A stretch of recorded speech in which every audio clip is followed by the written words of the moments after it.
Steph praised you for your maturity that you demonstrated this season. How do you feel like the adversity this year matured you individually as a person and as a player? Yeah, I think for me it's always been about staying level-headed, and I feel like there's no better way than to test that when you have a lot of things to adapt to, and I feel like that was kind of the story of our season. And so for me, it just allowed me to just stay calm, focus on the present, and be where my feet are. She also called you the rock of this team. Oh, she's so nice. Yeah. Who was that rock for you growing up, and what did you learn from that person that prepared you to be the rock for this team? Yeah, honestly, I'd say my parents. I just feel like the way that they raised my sister and I, and just them always being there no matter what, even when we moved away from home. And so that's kind of just how I've been since I was younger, and so I guess it kind of just translates now.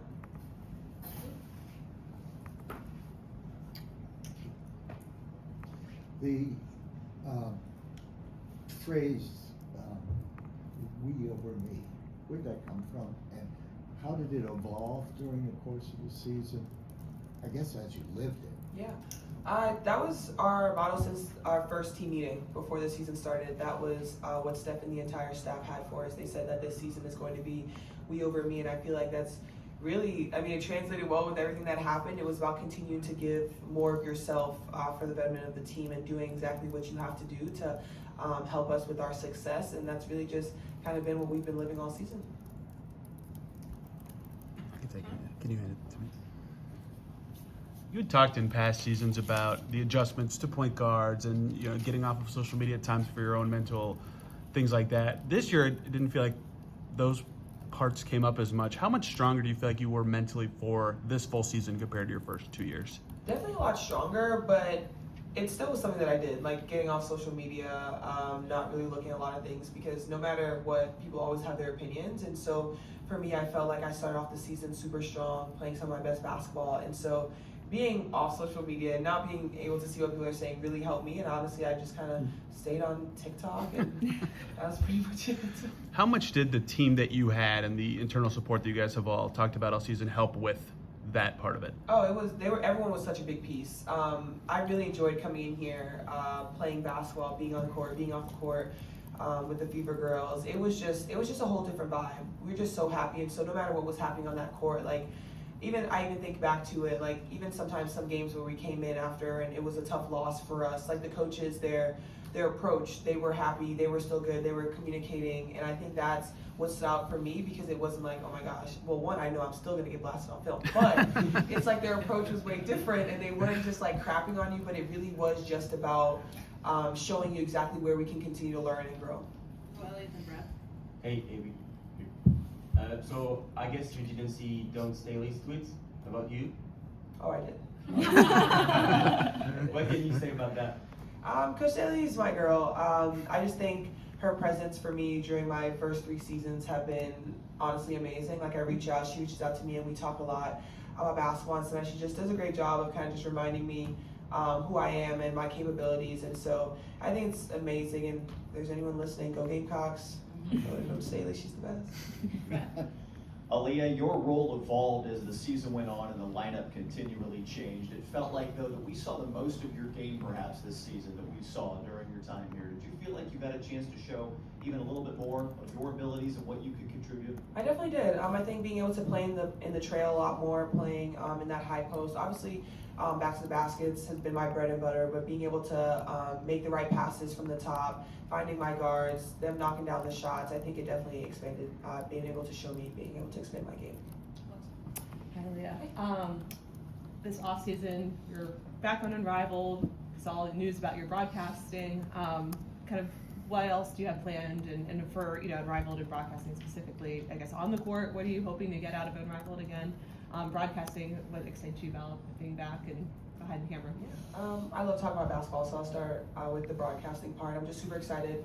I think it's always a great opportunity for me, so being able to just see the young talent that's going to be coming up and talk about them and hype them up, I feel like that's my favorite part. And when it comes to Unrivaled, I'm super excited to be back. I think just last year, being able to work in that space, being able to show a little bit more of my game and then let it translate into the W season, I'm really excited for that. I do one follow-up. You're obviously still under contract with the team, but this team, the whole league, there's so much uncertainty with free agents like abound. Do you hope that this is, that you guys can run back like mostly the same group, even though, again, so much uncertainty? And how do you, I guess, as, one of the certainties of this process approach, an off-season with so many question marks? Yeah, honestly, I definitely would. I think this group was just so special, and you can always think about the what ifs, right? Like, what if half our squad didn't get hurt, or like, what if we had our point guards, and what if, and so it's really crazy. Like, I think about how far we made it this season with so much that happened, and just imagining what it would have been like with everyone being healthy. And I know our GM and our president is going to do a great job going into this off season. I'm excited to just be a vocal point, and just be able to communicate what I'm thinking, how I feel. But honestly, I'm excited for what's to come. Going from Josh to Luna, down the line here. Speaking of being vocal about your devotions and doing those daily, what did you learn from your devotions this year that kind of took you through the hard times?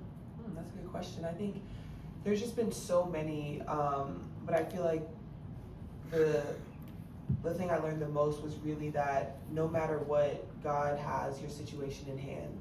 And I remember sometimes too, after people got hurt, especially when Sid and A both went down in Phoenix, I just remember, like, I was crying, I was super emotional, and then my devotions the next day it basically talked about things happen, and sometimes God lets things happen because he wants to be able to show you that he's going to bring you out on the brighter side. And that was something that held me pretty strong throughout the entire season, because no matter what happened, we were in a game 5 in the semifinals. And I know it didn't end the way that we wanted, but this season was just so amazing for me, and it just continued to show like God's mercy and faithfulness over this team no matter what. I was struck by the fact that when you went to Connecticut, you actually went to Boston, to the State House there. And, we always talk about South Carolina's influence, but never hear much about Worcester.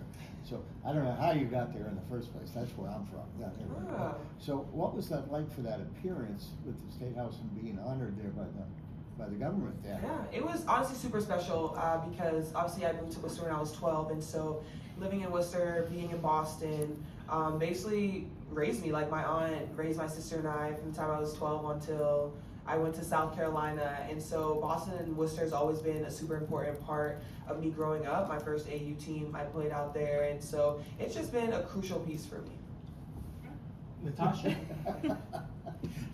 Natasha Howard, just if you could speak to her importance specifically from that kind of leadership standpoint and just having that veteran presence specifically with you, also in those parts. Tasha's been great, seriously, the entire season. Just always in our ear, always talking to us, always motivating us. And I think just her presence on the floor alone, the way that she communicates, I feel like that's the best thing, is when you have a vet that has one that has been so successful in this league, be a constant communicator. Like, I would not change that for the world, especially going into year 3 with like a whole new staff and preparing myself for that. She was honestly a perfect piece. I'm gonna jump over to Zoom. Jennifer, go ahead. Hey, Aliyah. Hi. If you could send one message to the league about the Fevers going into next season, what would it be? One message to the league about the Fever? Going into next season. Yes. Be ready. Be ready. I think this year we showed a lot about what we're capable of, and we didn't even have our full squad at full strength, and so that's it. Be ready. Oh my gosh, that's Josh? And what's been your most memorable moment this season? Ooh. Winning a lot more games this year. Making it to the semifinals, I definitely say that. And honestly, just being with such a fun and positive group. Hi, okay. Obviously, Indy loves sports, especially basketball. Is there anything you'd like to say about what it means to you to be able to play here, especially after this past season? Yeah, Indy's amazing. I think the way that the fans come out and they show out for us every single game, not just for us, but for all the leagues here, it's so special, and I wouldn't trade it. Back to John.